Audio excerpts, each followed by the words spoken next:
문제거든요. 을이 갑에게 1억을 빌려주고 1억 채권을 담보하기 위해서 갑소유 A 부동산에다가 저당권을 설정했어요. 근데 어떤 문제가 생겼냐면 요 A 건물이 멸실됐어요. 또는 훼손 또는 공용 징수를 당했어요. 수용당했다는 얘기죠. 자, 이런 일이 생기게 되면 요 저당권은 뭐 할 위험에 처하냐면 소멸될 위험에 처하게 됩니다. 따라서 저당권자를 보호해 줘야 되는데 다행히 이런 일이 생기면 돈도 생겨요. 예를 들어서 보험에 가입했다면 보험금을 받게 되거나 아니면 제3자가 불지른 거라면 제3자로부터 손해배상금을 받게 되거나 공용징수 수용을 당하게 되면 수용 보상금을 받게 되는 거죠. 이러한 가치 변형물에 대해서 저당권자가 만약에 지급 또는 인도 전에 압류를 했다면 이 저당권은 소멸되지 않고 가치 변형물에 계속해서 그 효과를 미치는데 이러한 것을 우리가 뭐라 그러냐면 물상대의라고 합니다. 다시 말하면 저당권이 설정된 부동산이 멸실 등으로 저당권이 소멸될 위험이 있을 때 가치 변형물에 계속 그 효과가 미치는 성질을 우리가 물상대의성 이렇게 말을 할 수가 있는 거죠. 자, 주의할 점은 첫째, 이러한 물상대의가 인정되는 권리는 저당권만 인정이 되는 게 아니라 전세권도 인정이 되고요. 항상 조심할 것은 유치권은 물상대의가 인정되지 않는다. 왜냐하면 목적물이 멸실되면 유치권자는 점유를 상실하고 점유를 상실하는 순간 유치권은 뭐가 돼야 돼요? 소멸돼야 되니까 물상대의가 인정될 수는 없는 거죠.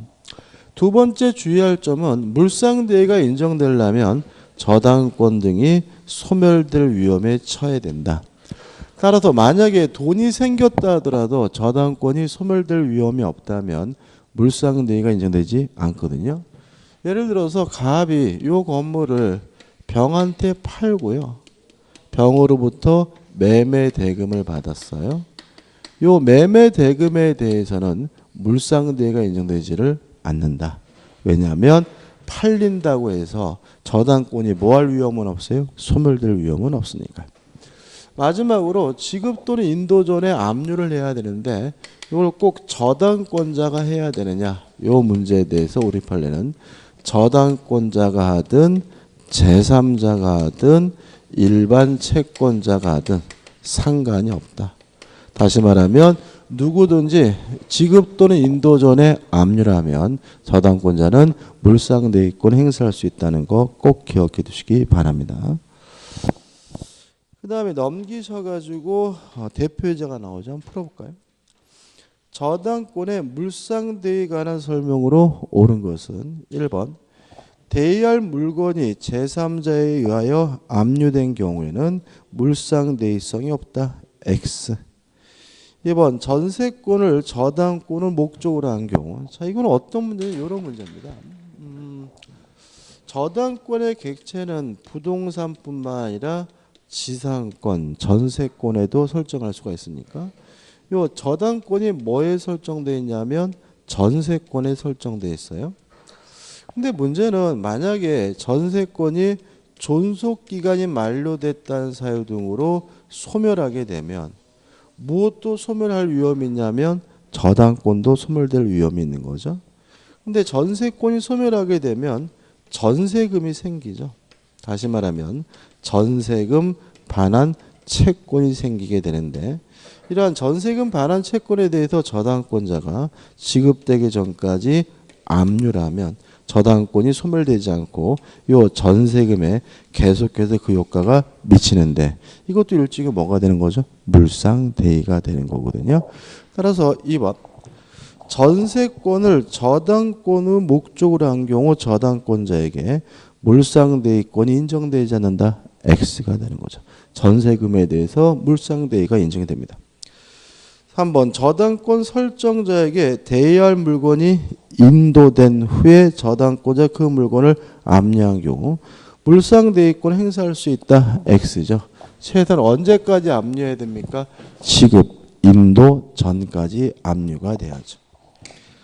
4번 저당권자는 저당 목적물의 소실로 인하여 저당권 설정자가 취득한 화재보험금 청구권에 대하여 물상대위권 행사할 수 있다. 5 맞는 질문입니다. 답은 4번이죠.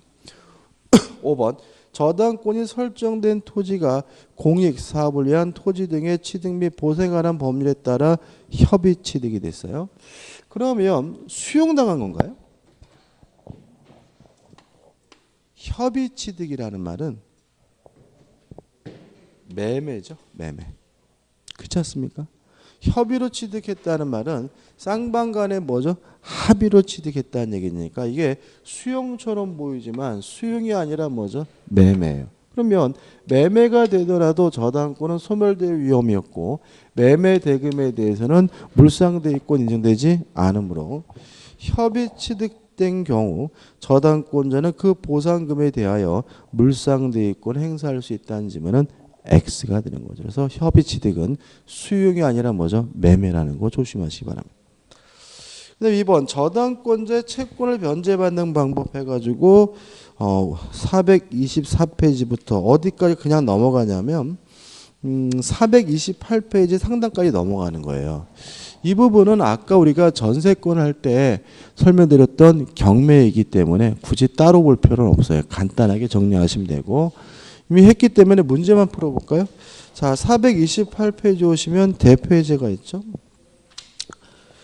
1번 X 건물에 대해 A가 1순위 근저당권, B가 2순위 근저당권을 가지고 있고 C가 유치권을 행사하고 있다. 다음 설명 중 옳은 거죠. 그러면 만약에 이런 상태에서 경매가 되면 모든 저당권은 무조건 뭐가 돼요? 소멸되니까 A의 근저당권, B 근저당권 소멸하고요. 유치권은 경매가 되더라도 원칙적으로 뭐 되지 않아요? 소멸되지 않으니까 옳은 것은 2번이 되는 거죠.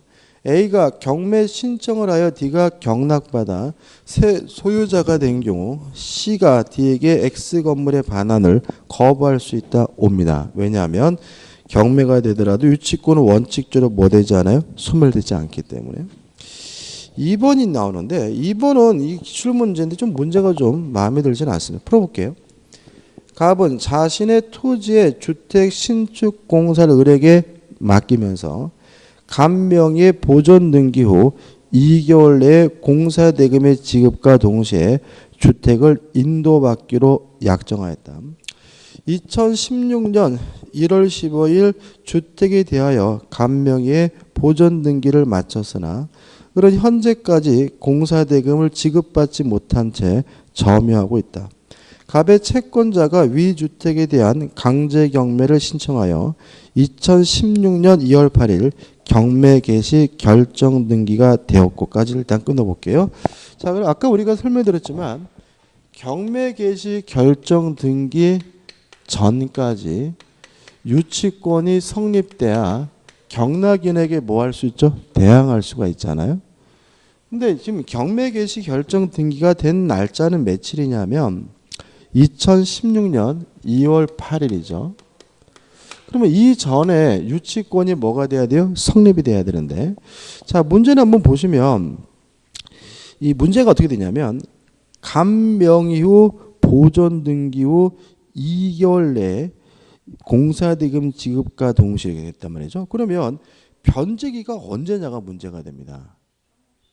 3월 15일일까요? 자, 지금 보시면 1월 15일 날 보존 등기 후에 2개월 내라 그랬잖아요. 그러면 1월 15일부터 2달 동안 돈을 어떻게 해요? 내야 되는 거니까 변제기가 이렇게 되면 1월 15일인 거예요. 그렇지 않습니까? 보존 등기가 이루어진 후 2개월 내에 돈을 주라 그랬잖아요. 근데 이렇게 이해가 되면 이 문제가 풀리질 않아, 이게. 그래서 이게 문제를 어떻게 바꿔야 되냐면 보존 등기 후 2개월 내가 아니라 2개월 후라고 바꿔야 돼. 문제를. 그러니까 이 지금 문제 출제하신 분이 국어를 잘 모르시나 봐. 그죠? 다시 한번. 갑 자신의 토지에 주택 신축 공사 을에게 맡기면서 갑명의 보존 등기 후 2개월 뭐죠? 후에 이렇게 해야 이게 문제가 성립되게 됩니다. 무슨 말 이해되시죠? 그죠? 그러면 이제 다시 2개월 내가 아니라 2개월 후로 바뀌면 변제기는 어떻게 되는 거죠? 3월 15일인 거죠. 그러면 유치권이 성립되려면 변제기가 뭐가 돼야 돼요? 도래해야 되니까 3월 15일 날 변제기가 도래하니까 유치권은 3월 15일 날 뭐가 돼요? 성립이 되는 거죠. 그러면 경매 개시 결정 등기 후에 유치권이 뭐가 된 거예요? 성립된 거니까 경락인에게 뭐 할 수 없는 거죠? 대항할 수가 없는 거죠. 그죠? 그래서 이거는 문제를 그지같이 만들어 놔가지고 오답 시비도 있고 막 그랬단 말이죠. 그래서 바꾸자 말이죠. 2월 내가 아니라 뭐죠? 2월 후. 그러면 변제기가 뭐죠? 3월 15일이고 그러면 경매 개시 결정 등기 후에 유치권이 뭐가 됐어요? 성립됐으니까 이 사람은 이 자신의 유치권을 가지고 경락인에게 뭐 할 수 없어요? 대항할 수가 없는 거죠. 자, 그러면 옳은 걸 찾아보죠. 기억. 병은 주택에 대한 소유물 반환 청구권을 행사할 수 없다. X입니다. 왜냐하면 병은 경락을 받았고요. 을은 자신의 자신의 유치권을 가지고 경락인에게 뭐 할 수 없어요? 대항할 수가 없으니까요. 네, 한번 을은 유치권의 근거에 주택의 인도를 거절할 수 있다. 그럼 뭐죠? X입니다. 왜냐하면 경락인에게 뭐 할 수 없어요? 대항할 수가 없으니까요. 디귿번 을은 동시이행 항변권의 근거에 주택의 인도를 거절할 수 없다. 이거는 맞아요. 그래서 답은 뭐죠? 3번인 거죠. 3번. 그러니까 지금 5번으로 되어 있잖아요. 3번. 그러니까 지금 이게 아까 2개월 내라고 하면 5번이 답인 거예요. 근데 정답은 몇 번으로 처리했냐면 3번으로 처리했기 때문에 답을 수정하죠. 그죠? 5번이 아니라 몇 번으로요? 3번으로 수정하시고 2개월 내를 뭐래요? 2개월 후로 좀 수정해 주시고 정답을 3번으로 수정해 주시기 바랍니다. 이해되시죠? 그죠? 다시 한번 말씀드릴게요. 자, 경매 개시 결정 등기 전에 유치권이 성립해야 경락인에게 뭐죠? 대항할 수가 있는데 이 경우에는 경매 개시 결정 등기 후에 유치권이 뭐가 됐어요? 성립됐기 때문에 경락인에게 뭐 할 수 없습니까? 대항할 수가 없다. 따라서 답은 뭐죠? 3번이 되고 이렇게 3번이 매끄럽게 답이 되려면 문제에서 2개월 내를 뭐로 바꿔야 돼요? 2개월 후로 바꾸셔서 이해하셨으면 좋겠어요. 별로 마음에 들지는 않습니다. 그 다음 우측에 이제 2번에서 뭐가 나오냐면 법정지상권이 나오죠.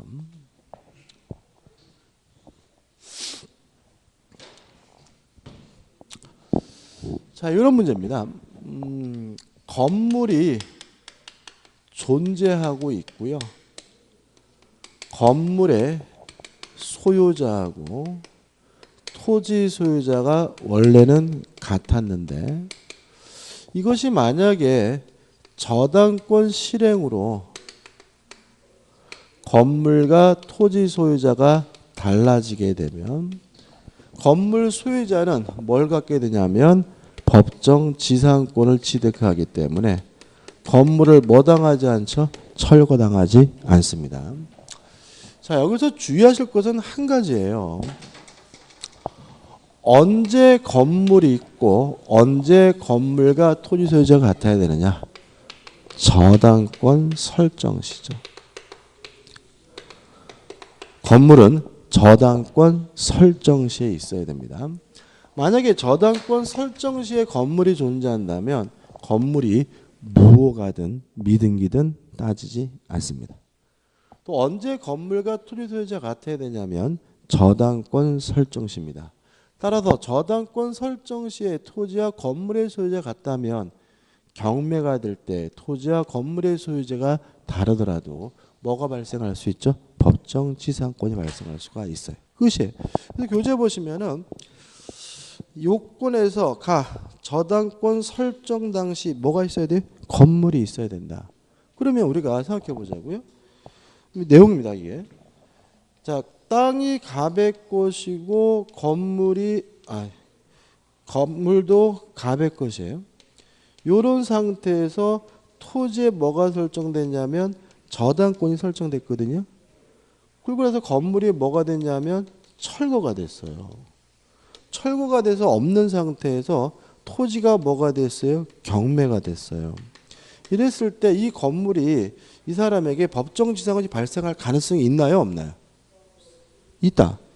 왜냐하면 언제 건물이 있으면 돼요? 저당권 설정 시.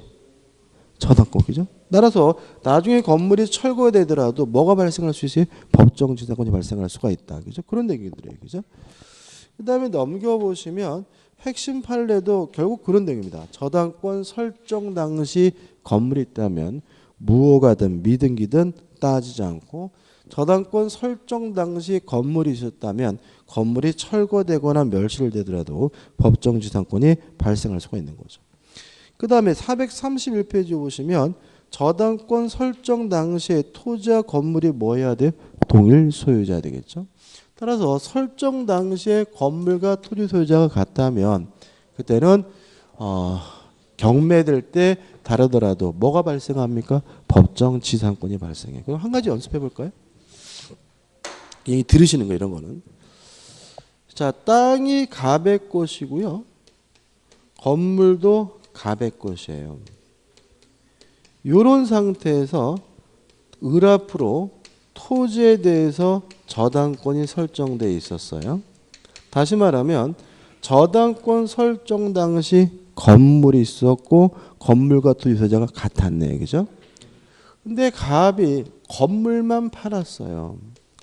건물만 팔고 건물만 이전 등기해 주는 바람에 땅은 여전히 갑의 것이지만 건물은 병의 것으로 바뀌었어요. 그러면 매매할 당시 건물이 있었고 건물과 토지소유자가 같았는데 매매로 달라졌으니까 병은 뭘 갖게 되죠? 관습법상 법정지상권을 갖게 되겠죠. 동의하시죠? 그죠? 자, 이런 상태에서 토지 저당권자가 경매를 했어요. 토지가 경매가 돼가지고요. 정의 경락을 받았어요. 이랬을 때 병에게 벌어지는 일입니다. 첫째, 병에 가지고 있던 요 간습법상 법정지상권은 경매로 인해서 소멸이 될까요? 안 될까요? 소멸되겠죠. 왜냐하면 용익권의 소멸 여부는 누구하고요? 최우선순위 저당권과. 제가 지금 1이라고 적었죠. 저당권이 빠르잖아요. 얘보다. 따라서 경매가 되면 관습상의 법정지상권은 무조건 뭐가 돼요? 소멸이 됩니다. 그러면 저당권 실행에 의한 법정지상권을 병이 새롭게 취득할 수 있을까요? 없을까요? 취득할 수 있나요? 없나요? 이게 참 난 놓고 기억져 버리는 거예요. 자, 언제 건물과 토지 소유자 같으면 된다고요? 저당권 설정 시. 자, 저당권이 설정될 때 건물이 있었고 건물과 토지가 같았잖아요. 다시 말씀드리면 경매가 될 때 같아야 되는 건 아니에요. 언제만 같으면 돼요? 저당권 설정 시. 따라서 법정지상권을 새롭게 뭐예요? 취득하는 거죠. 그래서 원래 가지고 있던 간섭법상 법정지상권은 경매로 뭐가 돼요? 소멸되지만 저당권 설정 당시 건물이 있었고 건물과 토지 소유자가 같았기 때문에 새롭게 뭘 취득합니까? 법정지상권을 취득하기 때문에 건물은 뭐 당하지 않아요? 철거당하지 않게 되는 거죠. 판례도 한번 보시고 넘겨보시면 답은 토지, 건물 어느 한쪽이나 양자 위에 저당권이 설정돼야 되고 답은 경매 결과 토지와 건물이 각각 소유자가 달라지게 되고요. 그러면 이제 뭐가 발생합니까? 법정지상권이 발생하죠. 뭐 하지 않아도 등기하지 않아도. 내용은 일반 지상권과 비슷합니다. 그래서 존속기간, 체당기간 보장이 되고요. 그 범위, 면적은 건물 밑바닥 땅에만 인정되는 것이 아니라 건물을 소유하기 위해서 필요한 범위에서 주의공지까지 확장이 되고요. 4번 지료는 법원에다가 결정해 달라고 뭐 할 수 있냐면 청구할 수가 있습니다. 대표 이제 풀어볼게요. 다음 중 갑이 건물의 철거를 거절할 수 없는 경우죠. 그러면 철거 당한다는 얘기니까 뭐가 성립되지 않는 걸 찾으라는 거죠. 법정지상권이 성립되지 않는 걸 찾으라는 얘기죠. 1번 갑소유 토지 위에 저당권이 설정된 후 갑이 건물을 축조했어요. 그러면 저당권 설정 당시 뭐가 없었습니까? 건물이 없었기 때문에 뭐가 발생하지 않죠? 법정 지상권이 발생하지 않으므로 답은 뭐죠? 1번이 되는 거죠. 이해되시죠? 그죠? 나머지 것들을 한번 보세요. 그다음에 3번 저당 토지의 건물에 대한 뭐가 나오냐면 일괄 경매 청구권이 나오죠. 자, 그럼 이런 거죠. 자, 땅이 갑의 것인데 나대진 상태에서 토지에 저당권이 설정이 됐어요. 그러고 나서 갑이 건물을 새롭게 뭐 했냐면 신축을 했어요. 자, 갑이 돈을 못 갚으면 토지 저당권자는 토지를 뭐 할 수 있겠어요? 경매할 수 있을 텐데, 경매가 이루어져서 우리 경락을 받았을 때 갑은 법정지상권을 뭐 하지 못해요? 취득하지 못합니다. 왜냐하면 저당권 설정 당시 뭐가 없었기 때문에? 건물이 없었기 때문에. 따라서 이 건물은 뭐 당하게죠? 철거당하게 되는 거죠. 꼭 그래야 되느냐? 이 문제에 대해서 우리 민법은 토지와 건물을 한꺼번에 싹 경매에 넣을 수도 있는데 이걸 뭐라 하느냐면 토지 저당권자의 일괄 경매권이라고 합니다. 자, 여기서 주의할 점은 뭐냐면 첫째는 요 토지 저당권자가 토지만 경매할지 아니면 일괄 경매할지 자유롭게 선택하는 것이 가능하다. 또 일괄 경매를 선택해서 토지 대금과 건물 대금이 나오면 토지 대금에서만 우선 면제 받을 수가 있고요. 건물 대금에 대해서는 우선 면제 받을 수가 없다. 마지막으로 중요한 것은 뭐냐면 건물의 소유자가 저당권 설정자인 갑의 소유해야 된다는 점입니다. 왜냐하면 남이 돈을 못 갚는다고 내 건물이 경매되면 안 되잖아요. 누가 돈을 못 갚아야 내가 돈을 못 갚아야 내 건물이 경매되는 거죠. 따라서 건물의 소유자는 반드시 누구에 대해 저당권 설정자 소유해야 되는 거죠. 예를 들어서 만약에 용익권자인 병이 건물을 신축하고 소유하고 있는 상태라면 이때는 일괄 경매할 수는 없는 겁니다. 근데 만약에 병이 신축한 건물이더라도 갑에게 소유권이 양도가 돼서 갑이 건물을 소유하고 있다면 이때는 일괄 경매가 가능하다는 것이 판례 입장입니다. 다시 말하면 누가 신축을 했든지 간에 누가 소유하고 있어야 돼요? 저당권 설정자가 소유하고 있어야지만 일괄 경매가 가능합니다. 끝이고요. 우측에 대표이제 풀어볼까요? 이렇게 돼 있죠. 아니, 대표이제가 아니라 넘기셔가지고 판례도 설명드린 거고 435페이지 오시면 뭐가 나오냐면 대표이제가 나와요. 자, 풀어보죠. 채무자 을은 자기 소유 나대지 위에 채권자 갑을 위하여 저당권을 설정한 후 그 지상의 건물을 신축하여 등기까지 마쳤으나 채무 불이행으로 갑으로부터 강제 집행을 받기 이르렀다. 이 경우에 대한 설명으로 옳지 않은 거죠. 일단 채무자와 채권자가 바뀌었죠. 그죠? 채무자가 누굽니까? 을이고 채권자가 누굽니까? 갑이죠.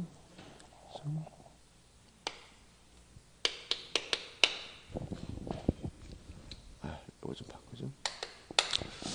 1번 갑은 토지 경매 대금만으로 충분히 변제를 받을 수 있더라도 그 지상 건물까지 일괄 경매를 신청할 수 있다. 2번 갑은 일괄 경매를 신청할 수도 있고 토지만의 경매를 신청할 수 있다. 둘 다 맞죠? 다시 말하면 자유롭게 뭐 할 수 있죠? 선택할 수가 있죠. 2번 갑의 일괄경 3번 일괄경매의 경우에도 갑의 우선 변제권은 건물의 경매 대가에 대하여는 인정되지 않는다. 맞죠? 다시 말하면 토지 대금에 대해서만 우선 변제 받을 수 있고요. 건물 대금에 대해서 뭐 받을 수 없죠? 우선 변제 받을 수가 없습니다. 4번 을로부터 위나대지의 소유권을 양도받거나 용익권을 설정받은 제3자 병이 건물을 신축하여 소유하고 있는 경우, 다시 말하면 제3자 병의 건물을 신축하여 소유하고 있는 경우에는 일괄경매할 수가 없습니다. 반드시 누가 건물을 소유해야 돼요? 채무자, 저당권 설정자 건물을 소유하고 있어야 되기 때문에 갑의 일괄경매권이 인정된다. X가 되는 거예요. 답은 4번이죠. 5번 경매 결과 토지 소유자와 건물 소유자가 달라지게 됐어요.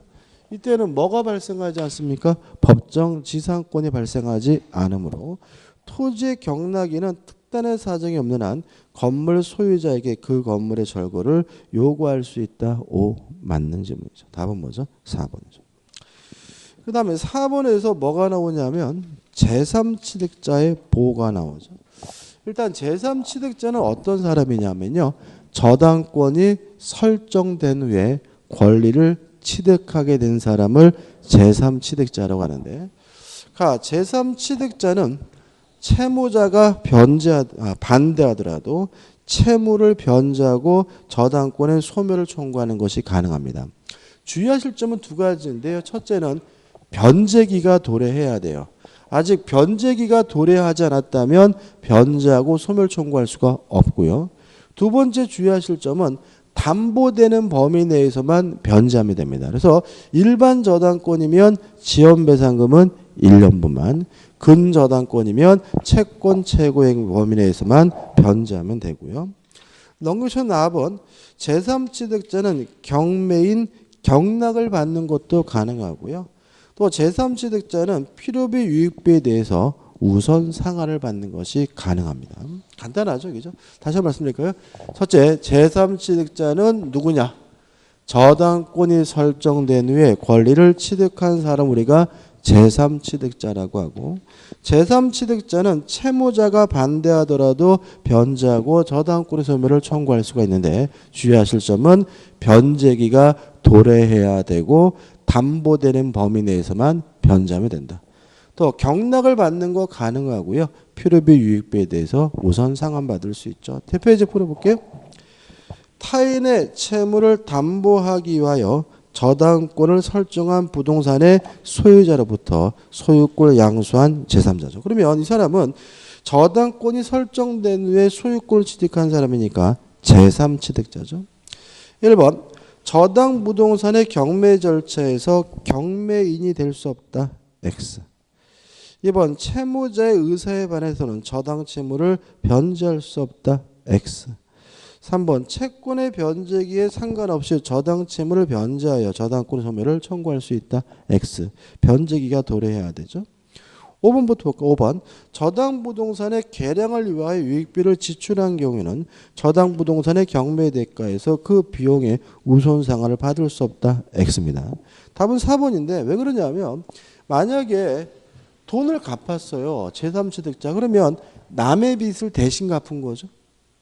남의 빚을 대신 갚았으니까 채무자에게 내 돈 내더라 짜자 구상권 행사할 수 있겠죠. 따라서 4번 저당 채무를 변제한 때에는 보증 채무에 관한 규정에 의하여 채무자에 대한 구상권이 있다는 지문은 맞는 지문이고 답은 뭐죠? 4번이 되는 거죠. 그다음 우측에 저당권 침해에 대한 구제에서 구제 방법에서 1. 물권적 청구권이 있습니다. 다만 저당권자는 스스로 점유하지 못하는 권리니까 뭐가 없죠? 반환 청구권이 없다. 끝이고. 그 다음에 손해배상 청구할 수 있고요. 넘겨보시면 채무자에 대한 특별 효과 해가지고 이러한 침해로 인해서 담보가 부족하다면 담보물 보충을 청구할 수가 있고요. 또 이러한 침해로 인해서 담보 목적물이 멸실 훼손된다면 채무자는 기한의 이익을 상실하기 때문에 채권자는 지금 당장 돈을 갚아라 즉시 변제를 청구할 수가 있겠죠. 여기서 두 가지를 조심하시는데 첫 번째는 담보물 보충을 청구하고 나서는요. 더 이상 기한의 이익이 상실됐다는 이유로 즉시 변제를 청구하지 못한다. 두 번째는 담보물 보충을 청구하려면 저당권 설정자에게 책임 있는 사유, 고의, 과실이 필요하고요. 또 기한의 이익이 상실됐다는 이유로 즉시 변제를 청구하려면 채무자가 해야 되거든요. 다시 말하면 채무자에게 뭐가 필요하죠? 고의, 과실이 필요하다는 거 주의하셔야 되겠죠. 한 가지만 연습해 볼까요? 자, 이런 거죠. 을이 갑에게요 1억을 빌려주고 12월 31일까지 갑기로 했어요. 그리고 갑 소유 A 건물에다가 뭘 설정했냐면 저당권을 설정했는데 병이 지나가다가 거지 같은 세상 해가지고 방화하는 바람에 홀라당 불탔어요. 담보가 뭐가 됐죠? 멸실된 거죠. 이때 을이 갑에게 담보물 보충을 청구할 수 있을까요? 아니면 담보가 멸실됐으니까 기한의 이익이 상실됐다는 이유로 즉시 변제를 청구할 수 있을까요? 될 것 같죠? 근데 안 된다. 보충 청구할 수도 없고 즉시 변제 청구 못해요. 왜냐하면 담보물 보충을 청구하려면 저당권 설정자에게 뭐가 필요해요? 고의 과실이. 얘가 방어한 거잖아요. 갑에게는 뭐죠? 아무런 고의 과실이 없습니다. 기한의 이익이 상실됐다는 이유로 즉시 변제를 청구하려면 채무자에게 뭐가요? 고의 과실. 얘가 방어한 거잖아요. 갑에게 뭐죠? 아무런 고의 과실이 없는 것. 따라서 이거는 보충 청구할 수도 없고 즉시 변제 청구할 수 없고요. 그러면 이 사례는 결국 뭐가 되냐면요. 물상대의 사례가 되는 거죠. 그잖아요.